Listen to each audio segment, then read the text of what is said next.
ding, a mark, a spot on them, and dehydrate them, and how it would feed countries, because there are so many bananas, just thousands of pounds of bananas. And it's just so sad, because you're just like, what a waste. And so they were just saying, you know, please don't, and her thing is just don't throw any bananas away. Ever since I started dehydrating, I haven't thrown a single banana away, ever. There's no reason. When it starts looking creepier and the scarier it looks, cool. That just means the sugars have developed and we're in a happy place. So don't be creeped out by the black banana. Don't run away from it. Slice it. I actually just throw them in the freezer for a couple minutes, slice it that way, and then put it in the dehydrator. So that way, because they get so mushy that you feel like you're peeling it and it's like all falling apart in your hands. I just throw it, peel and all, in the freezer for a little bit, pull it back out, slice it up, peel the peels off, throw it on the tray and throw it in. But you have to have a strong constitution. So don't be, you know, if you're not that person, there was a lady at one of the classes who was like, I'm never doing that. I'm not going to do it. You can't make me. And I was like, I'm not coming to your house and checking in on you. You're good. Some of the people that order a lecture, have I come to your house? No. But I would like to, though. Okay. That would be great. So exactly, fun. Well, you get a big group of your friends together and I will come. So I live in Orem, but I will be happy to make the trip. Because I believe that this is a fun and fast and easy way for you to have no leftovers, and usually the men's ears perk up like, really? Saving money? Good. A way that you can feed your family the way you want to, nutritionally if you choose to, or lower any kind of sodium, sugars, whatever you want to lower in it, so that when you're doing pre-processed foods, you're not having to have them be anything that you don't desire for your family. And then, I don't know, and it's just fun for food storage because it goes into such a small space that you really can't tell me you don't have enough space in your house, because every bed has space underneath it, at the back section that's not being used, and every closet has the last foot at that top shelf, the back foot against the wall that you're not using, because none of us can reach that unless you're like 6'5". None of us can even reach that. So everyone's always like, I don't have space. I'm like, let me come to your house and let me bring some stuff, and I'm going to put it in your house and show you how we can get that in there. So, and this is an awesome book.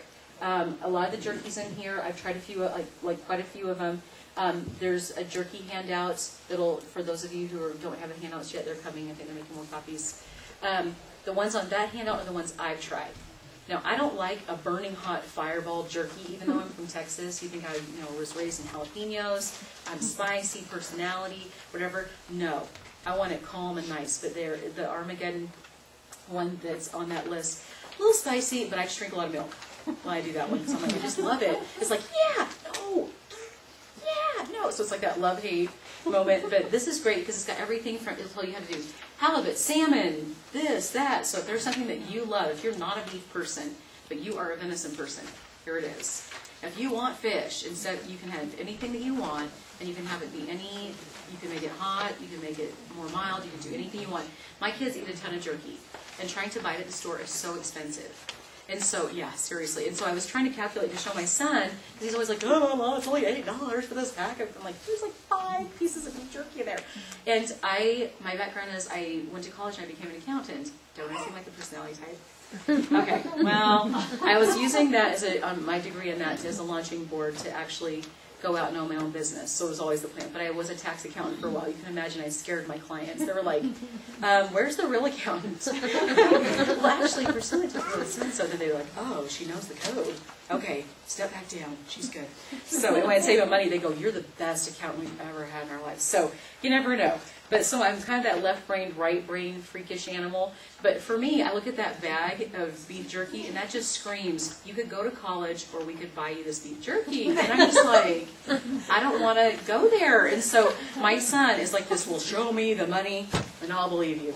So I go in there, and of course I lay that all out, show him the raw, well, not totally raw.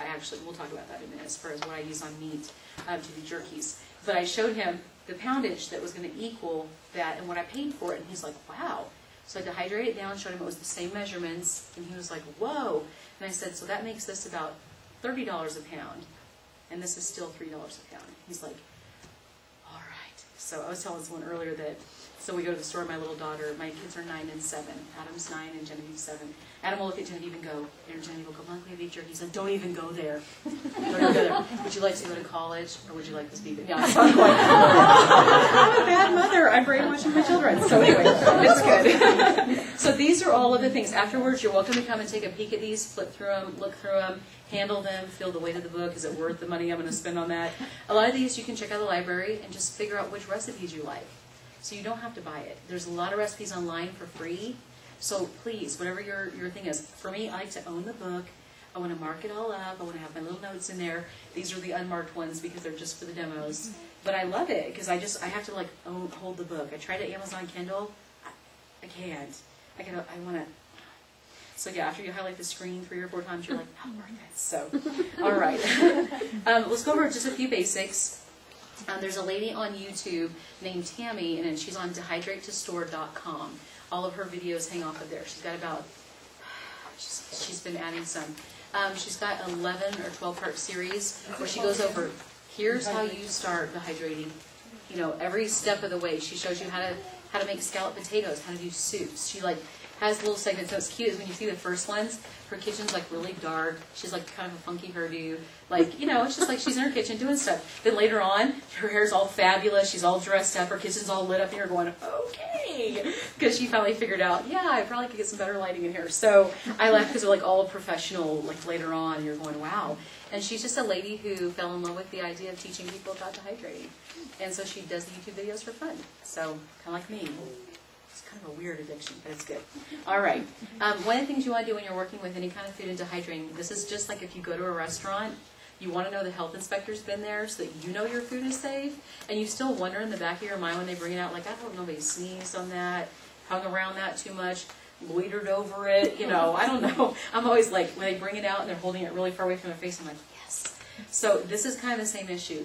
We want to treat our food the same way that we would want other people to treat our food, especially when we're dehydrating things. Whatever locks into that food locks in for the duration, and that includes any kind of germs or viruses or things that we might have around there. Now, if you actually, you know, in a lot of cases you're actually heating that food up to a nice degree, you probably will kill most everything. A lot of the bacteria, obviously, that are foodborne bacteria will go away, especially if you cook everything first. Makes it easy. But you want to do this. And also when you're reaching into your jars to pull things out, my kids know, they go over there and they like get the little glove on, they reach in, because I'm like, how many hands are reaching in there and handling corn? I don't want to go in there and see scary corn. So I just tell my kids, they put a glove on, you dump a little bit out, and then we throw it into whatever we're doing.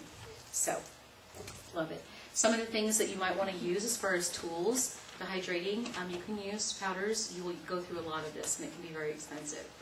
I just like good old lemon juice. Good old lemon juice. I do use this if I want my apples to be really bright and crisp and white, because they're going to go somewhere special.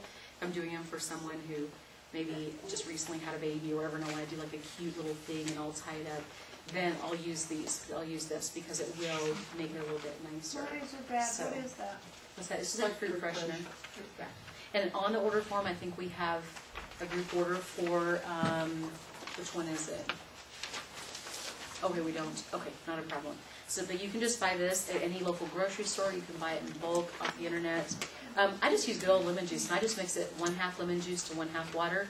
Throw apples in there, bananas in there. Anything that will oxidize.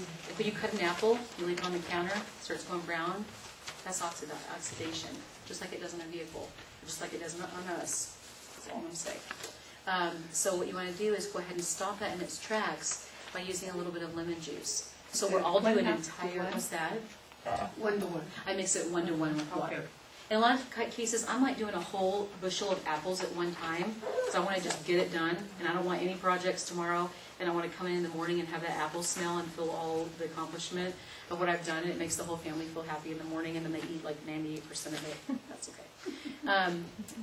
That whenever I do it, so I just get a humongous bowl, like my grandma's old Tupperware bowl from like back in the 19-whatevers. It's all like green and creepy looking. It's awesome. So I just make sure it's clean really well.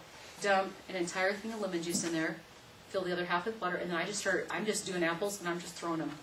Apples, and I just throw them. And they just swim around in that lemon water until I get done, and then I just start putting them on the tray. So we'll go over it in a few minutes on how many things will fit in. Just as a quick tip, in a 9-tray Excalibur dehydrator, you can fit 29 medium to large size apples.